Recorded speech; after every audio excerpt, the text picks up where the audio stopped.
আসসালামু আলাইকুম, কি অবস্থা? কেমন আছেন সবাই? কোন কোন প্রোগ্রামে মালয়েশিয়াতে স্পাউসকে নিয়ে আসা যায়? স্পাউস বলতে আমি আবারও আপনাদেরকে বলছি, ডিপেন্ডেন্ট ভিসাতে, সেটা হচ্ছে ডিপেন্ডেন্ট ভিসা বা স্পাউস ভিসা যেটাই আপনারা বলেন। এটা হচ্ছে যদি হাসব্যান্ড স্টুডেন্ট হয় তাহলে ওয়াইফ এবং বেবি, আর যদি ওয়াইফ স্টুডেন্ট হয় তাহলে হাসব্যান্ড এবং বেবি যদি থাকে।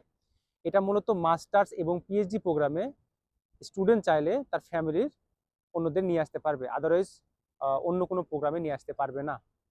আমি আশা করছি আপনাদের প্রশ্নের উত্তরটা পেয়েছেন।